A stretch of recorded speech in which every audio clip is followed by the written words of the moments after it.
you can tell relationships dynamics within 3 dances. Yes, the things that are required to build a successful dance and have harmony, synergy, closeness, trust, and true partnership, because tango is the ultimate partnership dance. It is truly about leading and following. It's the same thing that you have to do to have a successful relationship. Hi, I'm Claude. And I'm Jess. We are corporate employees by day, entrepreneurs by night, and work besties for life. Join us as we explore how work besties lift each other up, laugh through the chaos, and thrive together in every industry. Work besties! Most people communicate with words, but what happens when your body becomes the message? This week, we're joined with Linda Sutton, dancer, speaker, creator, and relationship coach, who teaches how tango can lead all of your relationships. So stick around to the end, where Linda will share with us a powerful truth every successful partnership needs on and off the dance floor. Hi, Linda. Thank you for joining us. Thank you, Claude and Jess. It is a pleasure. I am so looking forward to engaging with you guys, especially with our offline conversation. This is about to be a fun ride. Yes, totally. So first, like you saying, our offline conversation, I love tango, especially Argentine tango. It's such a sexy dance. How did you start to incorporating tango with relationship? Excellent. Well, tango, like you, I just fell in love with it and then it took over my life. So prior to doing this work that I'm doing now, I was in corporate and I left my corporate work, which I still do some of, to teach dance full-time, teach and perform dance full-time. And actually my area expertise in the beginning of my dance career was the African roots of dance throughout the world. So I actually taught at a couple of universities, exploring the African roots of dance traditions and cultures all around the world, and started exploring the African roots of tango as a part of that body of work. What I found when I was doing the tango is it required everything of me.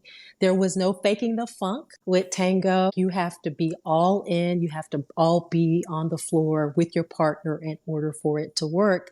And so that was the beginning of kind of this deep dive. Once I started working with couples and teaching them, two things emerged. Number one, I could see within 3 songs, which is a tanda, within that 3 songs, I knew everything that was going on in their relationships. And so I was able to use that information to coach them in their relationship so they could have more harmony in the dance, because whatever was going on in their relationship would show up on the floor. The other piece of it was realizing people found that might not want to do that coaching work or mentoring work verbally. They were more open to doing it through a fun activity that they didn't feel as intimidated by. So I started getting all of these referrals, and then that was the birth of Tutu Tango. In tango, usually the man actually leads. Mm-hmm. Right? Yes. And the woman follows. So how do you see when there's a relationship when woman doesn't want to be led, they want to be part of the discussion? That was me in the beginning. So I was like, no man gonna tell me what to do. I'm a leader already. What you doing here? So I know that concern and that issue all too well. And we address it in my work. And we really understand leadership and followership as positions in the relationship that have functions. But one of the primary things I lead with is that there is no leader without a follower. In the dance of tango, it requires agreement to be in partnership with one another.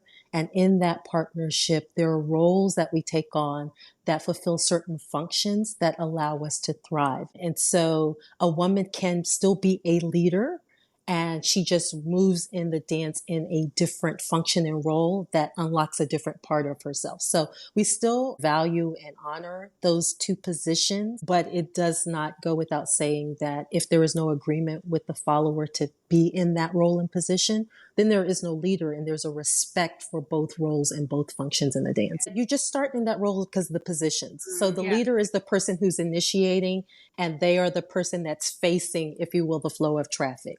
So it's really a position thing. But in our framework, the leader's goal and role is to lead and then follow their lead.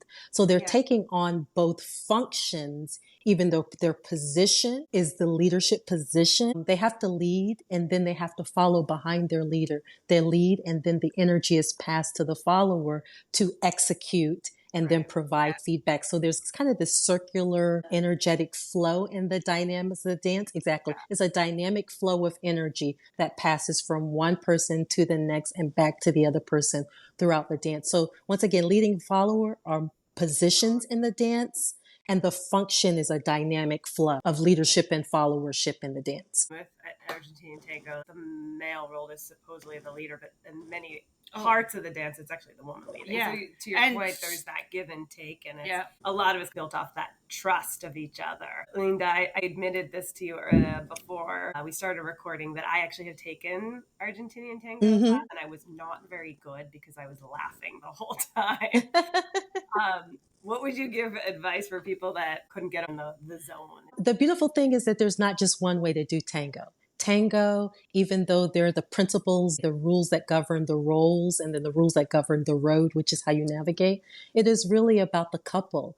It's not just one style that's always serious and staunch and what you see on stage and in movies. There is a playful side. There is one that flows. There's one that's very romantic. There's a side of it that's very sensual. There's a side of it that's very rhythmic. And all of these different styles are within tango. So it's totally appropriate that when you came into the dance, you were using laughter to relax into it, to connect in your partner, to perhaps release your nervousness and to create bond. And that is totally appropriate. It's not just one style that where you have to be serious and stern. That might be a misperception because that's what I was thinking. I'm not taking it serious enough because every time I've seen it professionally danced, it is more of either the very sensual or very stern. And it's good that you mentioned that because that brings up a very important point for people who are new to the dance. There is social tango and there is stage tango. And they are very different styles. Stage tango is for performance. The movements are very big so everyone can see it. It's to entertain you, to wow you. However, social tango is really about two people connecting, getting to know one another, bond and build trust. The movements are usually very small. It's not really about showing off for the crowd and big movements. It's about creating trust and safety between the two of you. As you deepen that trust and safety, other people will be in awe of it because when they see you dance on the floor, but that's not your intention. Your intention is not to show off for the crowd. It's to connect with your partner in a way that's awe-inspiring. When you coach couples, it's more the social tango that you're doing, right? Absolutely. Well, so the social thing has to occur before even the stage tango because stage tango is very complex and it requires a lot of trust not to get hurt. But absolutely with couples, we start with social tango and those principles. And you mentioned in your kickoff, you can tell relationships dynamics within 3 dances. Yes. How does that happen? The things that are required to build a successful dance and have harmony, synergy, closeness, trust, and true partnership, because tango is the ultimate partnership dance. It is truly about partnership. Leading and following, they begin to dissolve, and it all is about you working in concert with your partner to create the dance. Because you go through the same exact steps of connection, trust, concern, fear, getting in step on the dance, it's the same thing that you have to do to have a successful relationship. And if you're having a power struggle with your partner off the dance floor, it is absolutely going to show up on the dance floor. If you have trust issues, if there is not an equal level of respect or value, or you get along really, really well and you finish each other's sentences. Oh, it's like, don't you tell me what to do. And then you'll see it on the dance floor in the form of resistance and pushing back and the desire to be on one's own axis. So there's all this body language that tells more about your relationship than your words could ever say. Most people are not aware that 93% of communication is actually nonverbal. Only 7% of it is the words. It's tonality, it's body language, it's energy is the 93%. And so that's how we know, like I said, I know all y'all business. And they're surprised. They're like, I'm like, okay, I give them a profile. And I'm like, okay, so this is what you guys are going through at home. And they're like, how do you know that? I don't know how I feel about that. So you see that there's a misbalance between the couple. How do you change that dynamic? Absolutely. I take them through a series of movement exercises through a class or a camp or a private lesson. And literally, we work through building their dance. And then they have these aha moments in their relationship because they can feel it in their body. So they realize that trust is not some sort of abstract idea. It is actually trust or lack of trust actually shows up in how their partner's body responds to them. Safety shows up in their body. Even misunderstanding. If, for example, if a follower does not understand the leader's lead, he can actually feel that confusion in her body. And so then it becomes, oh my goodness, okay, I can hear when I'm not clear. I can hear when she doesn't quite understand. Even though her eyes are closed, even though I can't see her face, I can feel that tension or that concern or hesitation in her body. That's how we walk through it in the sessions or class. I heard you mention energy alignment. It sounds similar to what you're talking about. What does that look like in a healthy relationship? And then what does that look like where you can tell there's some strife or opportunities in that relationship? One of the things that I like to do, because I know as a lady myself, and as I work with ladies who are leaders, always reconciling that followership position in the relationship. It's a partnership and it's just a function of positions in the dance. What we find in this work and what, I do in terms of a healthy dynamic is, number one, understanding it's a partnership. That's what the work is. And number two, they're both equal and interdependent. So that's why I always lead with, there is no leader without a follower. So your role as a leader is completely dependent upon a vision that's shared and therefore agreement. If I don't agree to follow you and work together collaboratively with you, then you are not a leader. And then at any point in time where I'm not in agreement, and you see that not only in relationships that are romantic, but also friendships and in work, if we are no longer in alignment with the vision that the leader is holding and the agreements that we have in place, then you lose followers. We each have roles and we're contributing to this whole in a partnership to create something beautiful. I love this analogy. A follower and leader is not a hierarchy, because usually, yes, that's what people assume right away. And I love that you're saying, no, it's not. It's actually side by side. It actually starts with the follower. And you see that in the dance. And that's what I love about it, because I started out this and it took me about 1.5 years because I'm strong. If you guys can't already tell, I am a strong sister. Just that resistance to being controlled and told what to do was more mental. But then I realized that the dance actually starts with the follower. The leader is inspired by the follower in the dance to go through all of that to learn what is needed in order to lead. Most leaders don't wake up one day and it's like, oh yes, I want to dance tango. Many of them, they see followers or some people that they want to collaborate with. And then they say, I'm going to gather the skills that are necessary in order to collaborate with this person. And you don't become a leader typically until you have been a follower. You had shared with us the 2 to Tango structure framework. Help us understand how you created it and how it helps to navigate with conflict or misalignment. Oh, great. So when we talk about alignment, the image I give people as a starting point is yin and yang. And so yin and yang represents the masculine and feminine forces, male, woman, just kind of how things occur in the cosmos. And this apparently is important to you guys because I see you all laughing like. Yes. Well, we have many clips about how in a majority of our episodes, one of us says yin and yang. Yeah.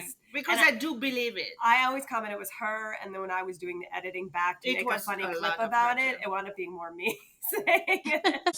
So, because that's the energy between the two of you, that's probably what you're seeing. Exactly, because when you two are a perfect example of balance and synergy and working together in harmony and playfulness and a shared vision.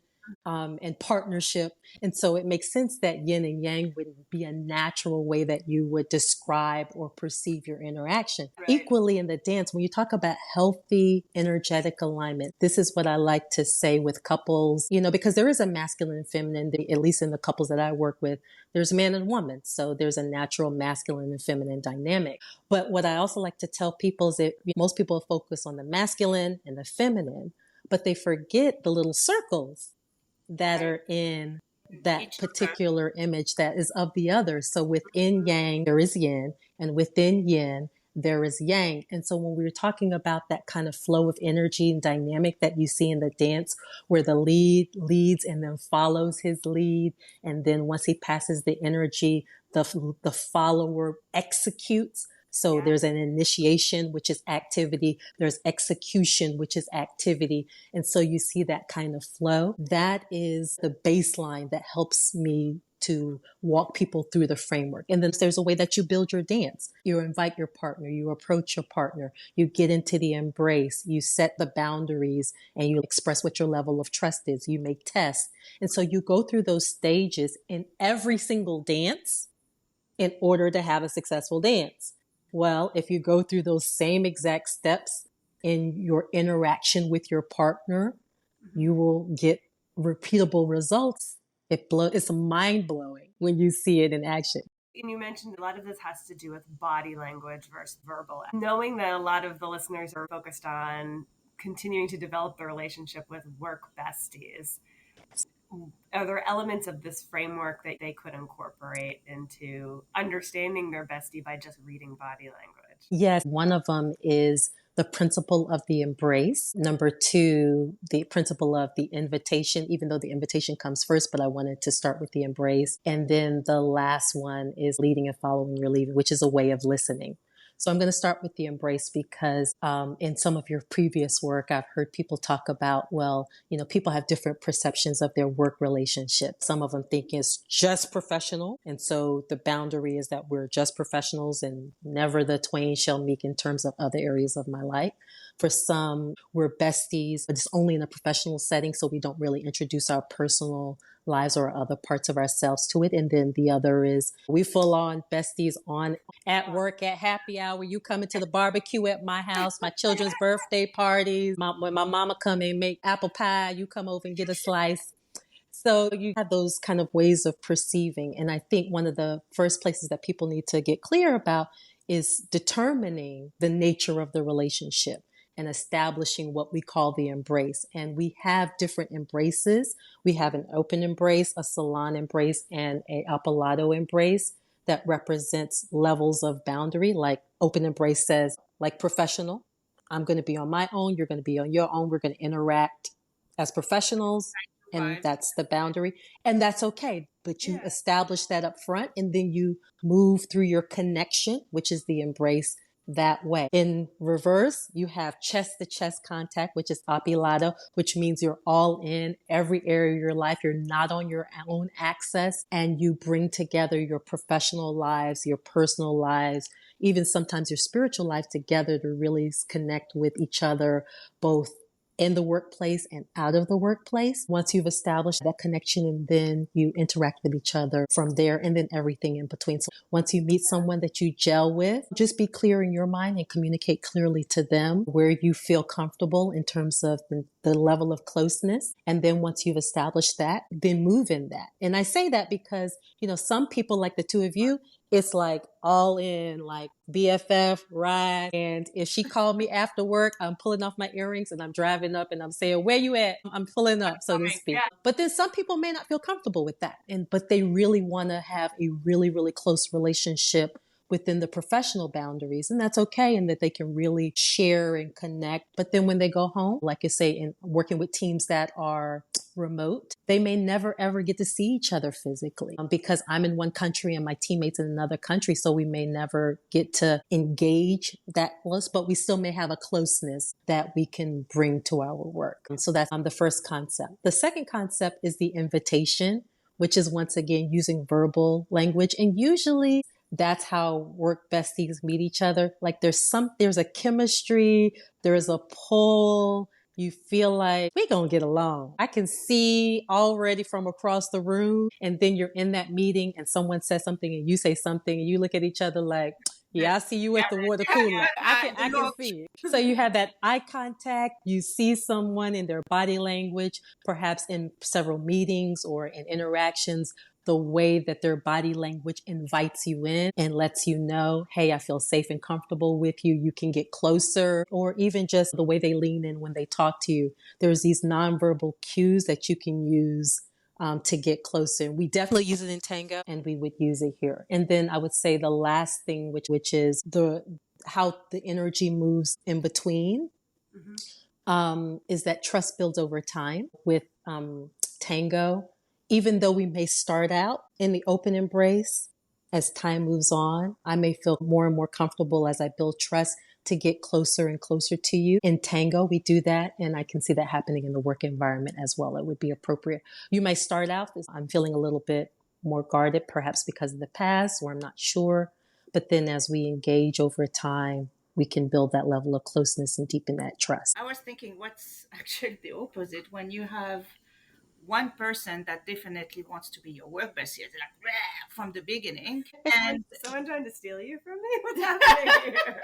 And then the other person is like there. Is it more that verbal cue or the physical cue? Absolutely. And we see that in Tango. So for example, there might be a leader or a follower who is like, yes, I would like to get closer to you. And then there's another partner which is not quite there. It could be an overall thing, or it could be a just in the moment thing. Like today, I'm not having a good day, and we might normally dance a certain way, but today I'm kind of in a different space. Usually the follower sets the distance only because they're in the most vulnerable position, meaning they're the ones who's walking backwards. So usually they set that, but the leader also is listening and watching. Okay, partner is standing 12 inches away from me or 18 inches away from me. That's a clear cue that they want open embrace, that they need some space, that they need some distance. And so I'm going to engage with them in that way and not going to try to pull them in when they're there. I'm going to engage with them from this place. And so leaders do that. They listen to the distance and the body language of their follower or their partner, and then they make adjustments. And it's okay. And the whole thing is to create a safe space for them to feel comfortable with the distance that they've established. And so it's a beautiful, beautiful thing in terms of leadership. And this is where leading is not really a hierarchy. It's a role. The leader is saying, my partner is have greater distance. So my role is just to create a safe space for them to establish their boundaries and respect it and honor them and interact with them in the space that they've created and that I'm going to create for us. This relates so beautifully to Work Besties because that's pretty much the ethos of the relationship, is to create that safe space for each other. Exactly. Obviously, yin and yang bounces back and forth. I'm just thinking over the last couple of weeks, there's been a couple of times where you've come up to me in the office and been like, how are you doing? What's going on? Ready to like talk about something. And I just give you the look and you're like, okay. And back settle away. Because I give you the look like, rah, like and then that's the thing is that but I didn't have to say anything. I just gave you the look and you knew, oh, look at her. And She's that's stressed. the trust. And I didn't take it personally. I'm like, okay, there you go. Her time. She'll come, and I know she'll come back later, say, okay, I can talk now. I can be vice versa. Right. So, yeah, that's totally. It's a great example of that real time that's been happening a lot. Exactly. And the beautiful thing is that you didn't take offense to it. You didn't feel it as a rejection. And that's the beautiful dynamic, your own personal tango. She doesn't want to do close embrace today or in this moment. Fine. I respect that. I create the space for it. And the wonderful thing is when you honor and you create the space for your partner to be in that fluidity in terms of level of trust, level of closeness based on where they are, then it creates the space for them to move through it. So let's say today I'm needing some space when you're like, okay, I'm going to hold the space for you even if you're 20 feet away. And then once you have processed and you've allowed yourself to calm down, then you go looking for your bestie. You be like, hey girl, where you at? Wait a second, I ain't seen you all day. But it's also because we know each other. We know what is happening in each other's lives. Yeah. So that's why also you don't take it and personally. So yeah. Yeah. Exactly. So that is why you know that you're not taking it personally, because you know fundamentally what they are going through. And I like that point also one day when I had a question. I'm like, how are you? And told me something. And then, and I misread it and I gave solutions. And you answered, I don't need solution. I need to vent. And the beautiful thing about body language and energetic alignment is it works extremely well when you know each other, but it still works even if you don't. Mm-hmm. And if you move with an awareness of your partner or the person that you're engaging with, and you're looking at that and knowing that most of the communication is going to come from this before they open their mouths, then the minute they started to speak, they would just be watching your cues. And they would say, oh, okay, her face is disengaged. Okay, her body pulled back. Okay, she went from smiling to not smiling. You know, she went from leaning forward as she was to leaning back. To Claude, and I'm like, oh, she's not listening. No. Yes. No, I was thinking of something else. It's also incredible. I think you need an emotional maturity to understand those cues. Because, for example, I know people that I give this physical, like, get away from me, but they don't understand. So they keep on going. They do. They see it. They're playing Tango with you. They see it as a challenge. It's like you threw down the rose. Here I go. And they're jumping after and I'm like, nope. Yes, I'm not talking about each other. This is when you know people really well. I immediately know what she's talking about. The movies, Tango is like about the chase and the conquering and all that. It is actually not that in practice. Really is about the invitation and the acceptance of the invitation. And there is a persistence, but not from a conquering standpoint. At least from a social environment, if there is resistance, the leader usually, because there's principles that govern Tango. The follower is usually observing the leaders in a variety of environments before they accept the dance. When the follower does not accept their dance or their invitation, then they understand that there's an energy misalignment.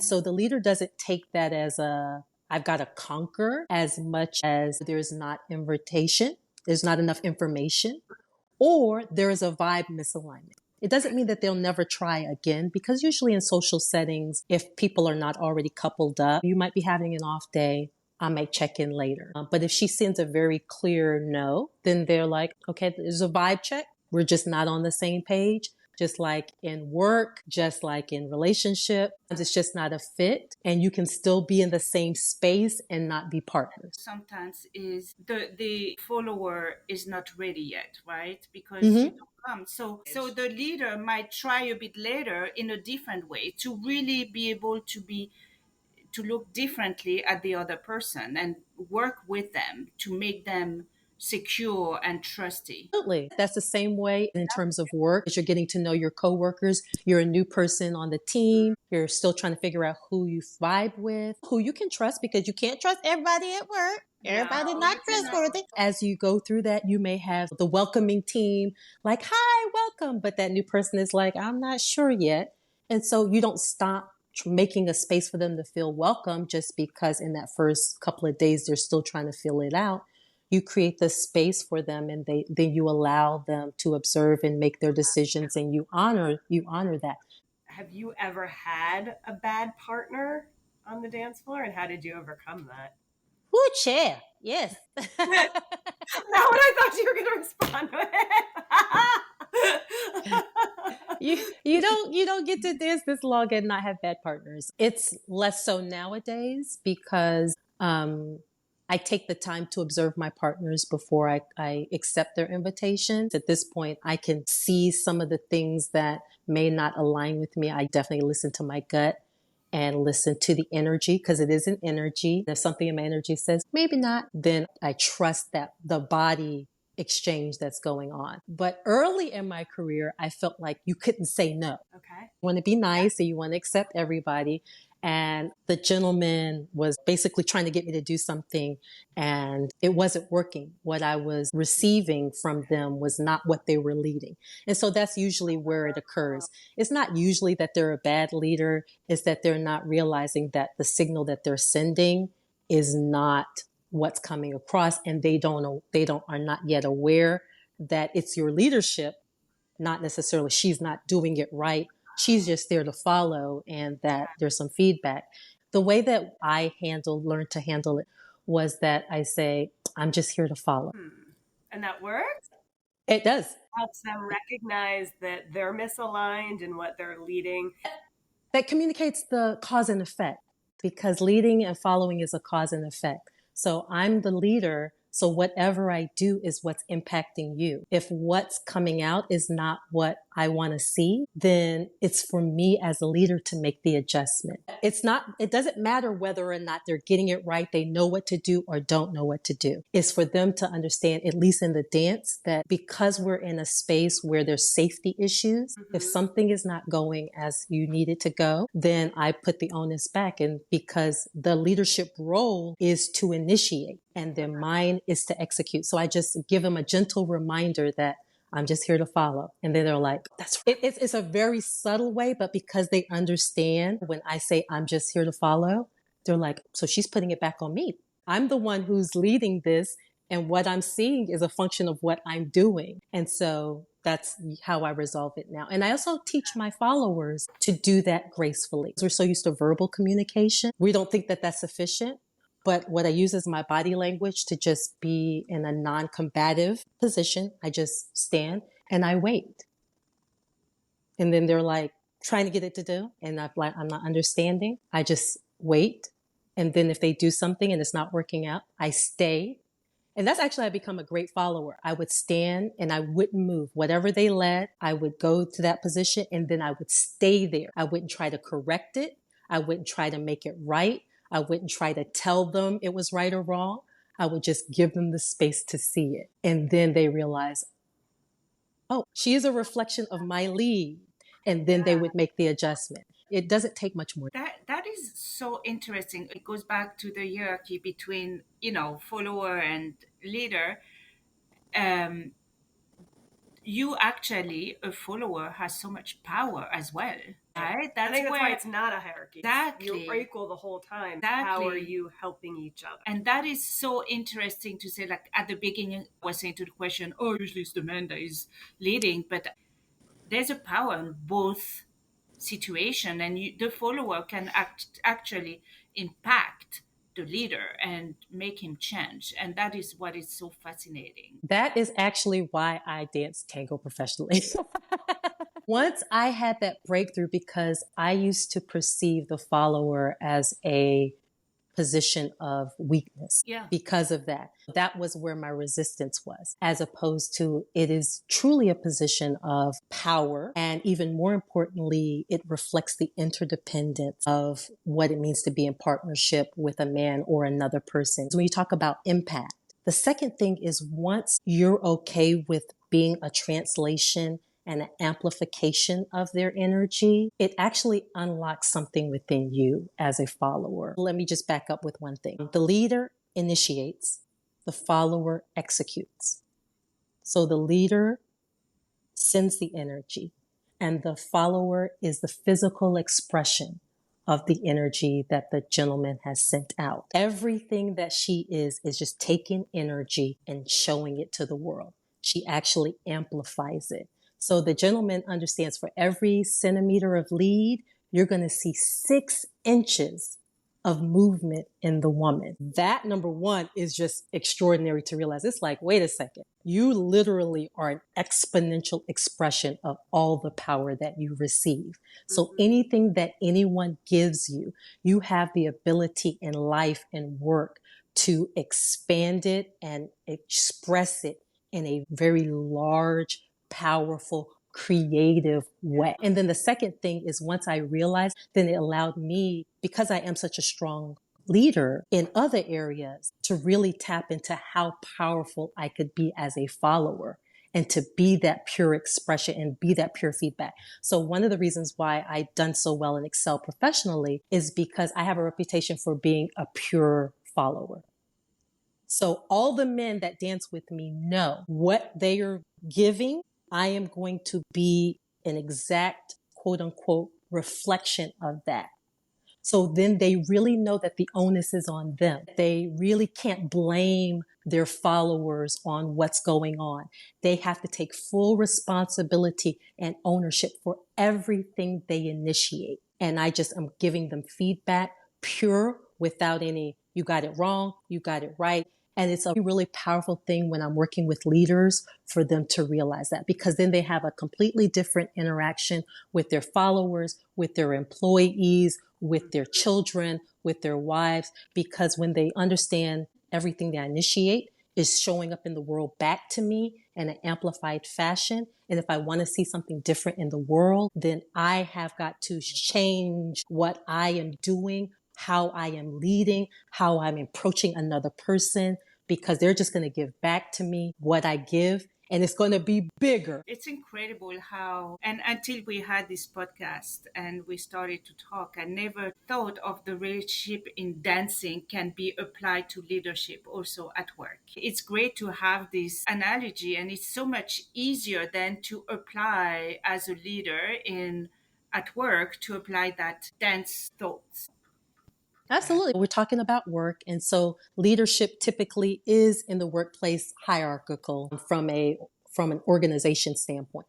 However, even though the organizational chart may be hierarchical, the way that the work gets done is in teams. The more successful or the most successful organizations, the leader yields to their team. They are having the vision, they're leading the vision, but like in the dance, they're constantly getting feedback from their followers, their team members on how things are going, how things should go. They usually give verbal feedback, or they give nonverbal feedback in terms of their satisfaction. Because you can tell when a team is really on board with their leader and when a team is not on board.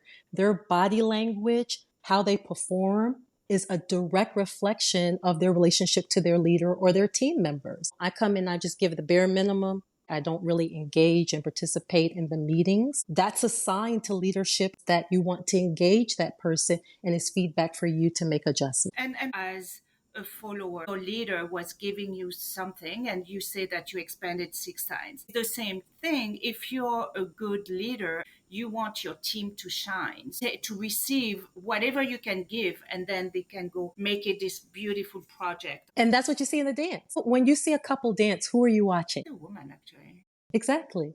Most people are looking at the woman, because the woman is the follower. She's executing all the moves. The gentleman is leading the moves, but he's not executing the steps. You're watching the follower because the follower is the most expressive part of the dance. The gentleman does moves, but he can't lead and be doing more than she's doing because he has to provide the stability and the support. So you're exactly right. The best leaders yield to their followers and make them look fabulous. And more importantly, they spend as much time listening to their followers as they do leading. The best leaders in Tango are extraordinary listeners.